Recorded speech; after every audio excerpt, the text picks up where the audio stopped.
Hey guys, what's up? My name is Cress, and welcome to my first gaming review. This is going to be a new series on my channel, so I hope you guys all enjoy it. So let's get started. Aragami is an indie stealth game made by Lynxworks Studios. You play as a vengeful spirit called Aragami. It's also the name of the character that you play as. And you are summoned by a lady named Yamako wishing for you to rescue her from the forces of light. This game is 13 chapters and is $20 on the PSN Store. Should be the same price on everything, but at least on PSN Store wise, it's $20. And I think it's a fairly decent price, and it's actually a good length of an indie game too. So you spend each chapter going through area after area trying to locate Yamako.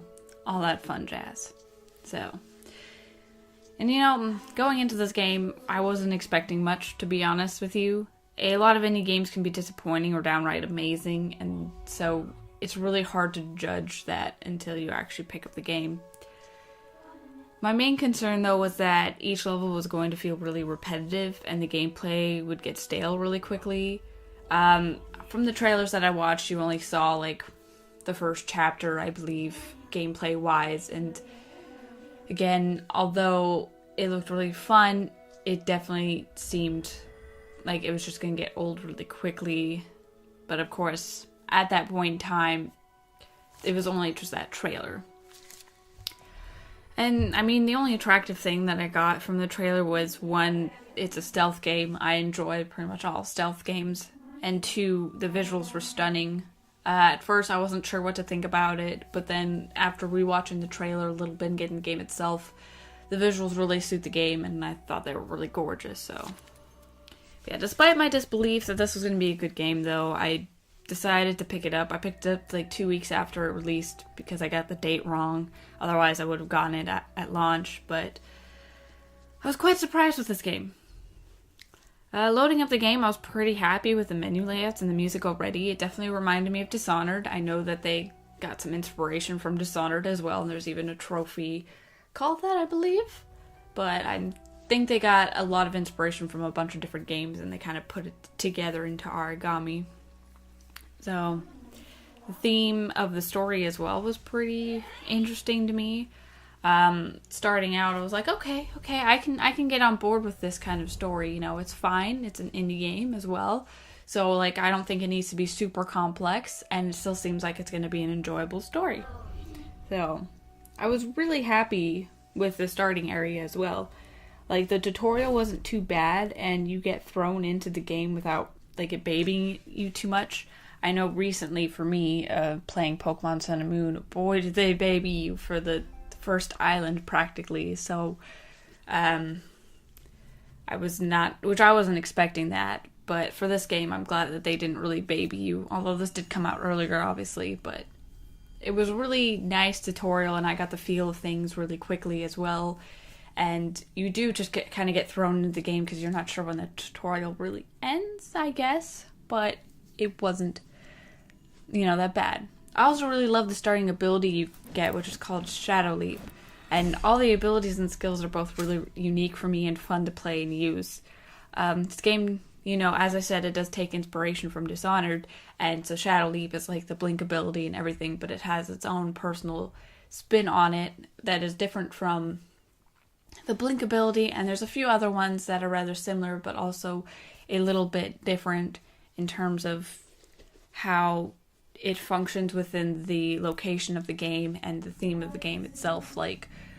Shadow Leap really focuses on the fact that you are a shadow being and you cannot be in the sunlight, whereas the blink ability in Dishonored, it doesn't matter where you go so long as you're able to pass through there and that kind of stuff. So I think that they really made it unique and it just fits the game really well.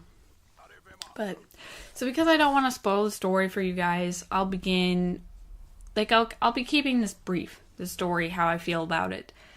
The story isn't super complex, and to me it was slightly predictable. Again, I went into it and I was like, okay, this is going to be at least a nice story, and it's going to at least really go well with the game and the graphics and all that kind of stuff. And, it was pretty predictable. I had two games that were similar in story that I had just played, and so I was really expecting what was going to happen in the story, but I still found it really enjoyable. I think the main focus really went on the gameplay of this game, but it doesn't feel like the story was an afterthought or anything. It's not the best story in the world, but it certainly isn't a terrible story, and I think it just kind of makes the game a little bittersweet at the same time, so yeah. Anyway, the characters themselves I really liked. I liked how Aragami, which is your character, really deals with a lot of the situations that happen in the game. And the scenes and the locations are both really stunning and well done in their own right. Alright, I'm going to go over what I consider to be the pros and cons of this game. I've talked a little bit about what I do like already, but I think I want to completely focus on what I think are pros and what I think are cons to be a bit more, I don't know the word for it, but to be a bit more exact in what I'm trying to say, I guess. However, I will say that, there is a bit more pros than there are cons, so I'll also finally address the issue of repetibility and that kind of stuff that I talked about earlier as well. So I'm going to start with the pros. As I said before, the visuals are stunning and the abilities are really fun and unique. The game has, it runs really smoothly on the PS4. I obviously don't know how it is on Xbox One or PC, so it could be slightly different for those, but it runs really smooth on the PS4 wise anyway. I also got very little lag with this game. I think there was just one little area where I got a little something, but honestly, I really didn't experience much lag with the game at all, so that was really nice. This game is also really well polished. I think it feels like it could be more than $20 as well, like maybe 25, maybe 30. Again, I wasn't expecting there to even be 13 chapters. I was like, I'll probably go to 8 or something, That's just how it is, but 13 chapters, I got a lot of playtime out of it as well. I didn't do it all in one sitting, but I got a lot of playtime out of it. And it just works really well as a game, and it functions really well as a game. So, and it's not actually really repetitive. Again, that was my main concern, but each level felt really different, along with the amount of different kinds of enemies that you find in certain levels, I guess. But it definitely did not feel repetitive. I didn't feel bored at all while playing this game. It was really nice. And just each area had its own unique kind of pattern to it. So I was pretty happy with that. Again, that was my main concern, and they kind of pushed that out of the water and everything. However, though, there are definitely some cons with it. Overall, I'd say this game is fucking fantastic, but there are little issues that I do kind of want to bring up for you guys. And it doesn't involve the story or anything like that. Well, I guess there's a little bit something about the story, but it's just something that they decided not to do. Not something that they did do. But anyway, my first con is the ability, the kunai. This isn't a bad con. Like, some of these cons aren't going to be super bad or game breaking or whatever, but it is kind of just a very OP ability in my opinion. And trust me when I say that, because it goes through everything. It's like a heat-seeking missile. They could be in the window, you hit it, then they go inside the building and it still gets them. Like, these things do not miss. Sure, it's fun, but it does feel a little bit overpowered compared to all the other abilities, and especially because it is the projectile weapon in this case, and I feel like you shouldn't have 100% accuracy with it. But of course, it is still fun to use, and it's, you only get 2 slots to actually use it unless you regain the slots. So it's not like you can just constantly keep using it on all the enemies. You're not able to do that. So, like, it's not a big issue, but it was just something I decided to bring up. Another con I have is that the only collectibles are scrolls.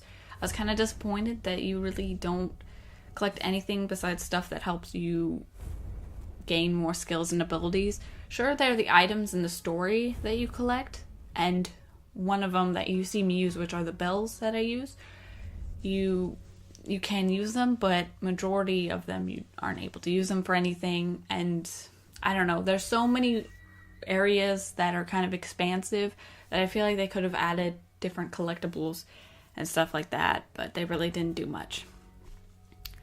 So for the story-wise, I will say that you can play either no kill or kill everything you want kind of route, just like in Dishonored. But apparently, I read this when I was searching up because I wanted to know if there was 2 different endings. But apparently there's not 2 different endings, as well as even if you go the no kill route to the kill route, no dialogue changes. You can correct me if I'm wrong on that. I haven't played both directions. But from what I read from other people who played the game, that there is no dialogue changes at all. So there are definitely some scenes that kind of feels weird that there would be no dialogue changes for. But just to keep that in mind, if you're worried about getting a certain ending or something, there's only one ending. Again, correct me if I'm wrong, but as far as I know, there's only one ending. And it is kind of a little bit bad. It's an indie game, again, I don't harp on it too much for that. But it is a little disappointing that there's not even dialogue changes in the story. But another con that I have, I know I said I had a lot more pros, but honestly, my main pro is that I just love the game. So, But another con is the hitboxes. I feel like the enemy has a stronger or a higher hitbox than you do, and it really gets annoying because pretty much the hitbox extends to behind them as well. There's a lot of times where they notice me, but they're attacking in front of them, and I'm behind them, and I still end up getting hit. So I feel like the hitbox is ridiculous, while your hitbox is a little bit lacking in a way. I say this mainly for aerial kills. They have to be really close to you for you to do an aerial kill, and sometimes that's not even enough. I find the hitbox really weird for aerial kills, and it's not always consistent. All the other kills are fine. All the issues I get with that happen with all stealth games, but I feel like in terms of the hitbox for aerial kills, it is probably the worst, and I tend to stay away from using aerial kills because they aren't as reliable. And the enemies follow a certain pattern, so yes, they'll come back again, but you don't want to spend forever in one spot, right? So it's not like it's a terrible con as well. They still give you a hitbox, but I just feel like it's something that I should mention as well for you guys. Well, my final con, and it's probably mostly my fault, whenever I play games, I tend to find glitches or just something along those lines. I don't know, it always happens to me, but this definitely feels like it's something my fault. But sometimes if you cut off certain dialogue or go way too far ahead, you sort of break the game a little bit. It can break the objectives more so, and you can't really progress anymore, or it doesn't show you your next objective, so you kind of just have to guess. For me, I broke a boss fight because I cut off the dialogue too quickly. I went way too fast. I died a few times, so I was like, I just want to skip this, but I shouldn't have. And during the second phase, it was broken and I couldn't progress anymore because the dialogue was skipped. And once I didn't skip it, it was perfectly fine. So that's why I knew that was the issue. There's also some times where I went too far ahead in the map, exploring all that kind of stuff, and I accidentally started up a scene that shouldn't have happened yet, and because I just went the wrong direction, and then after completing the main objective in that area, I could no longer get that scene telling me where I needed to escape, so I had to look that up to find where I needed to go and all that kind of stuff. So again, it was really my fault. I did advance way too much, more than I should have, without trying to complete the objective kind of thing, but I don't know, it might be something they patch. They've done a bunch of patches, but that is also something to keep aware of if you're planning on playing the game. So, but that is about it, in terms of the cons and everything. So my main thoughts on the game. I honestly can't recommend this game enough. I really enjoyed it and think others would too. I will say that if you're not into the fact that you can't take down enemies, put them to sleep and whatnot, and you really want a good distinction between stealthy and, I guess, not as stealthy, but still stealthy, because this game is 100% stealthy. You can't just go in guns blazing and whatnot, as you can do in Dishonored and stuff. So if that's not the thing for you, then I'd say just go play Dishonored or something. Other stealth games allow you to do that. But if you really want a good stealthy challenge, I feel like this is a really good game for you, or if you just really love stealth games like I do, it's a fantastic game. It does a very good job as being a stealth game. And I'm really looking forward to what Link's Work does next, to be honest. I'm hoping that they kind of stick with maybe the stealth genre every now and again if they want to, but you know, just remember you can't play super aggressive with this game. And it's just my main thing. But overall, it's a fantastic game. But anyway, that's about it for my review on Aragami, so please leave a like if you enjoyed and if there's anything I can improve on. And my final score for this game is going to be 8.5 out of 10. Just because of the little hitbox thing, and again, was my fault, but you know, it did cause me to restart the game or the chapters, so just little things that could be improved upon, or reason why I don't give it a 10 out of 10. But it is definitely one of the fantastic indie games that you can find out there, I think. So, but yeah, again, if there's anything I can improve on, please leave them down in the comments below, and I will see you guys next time. Bye!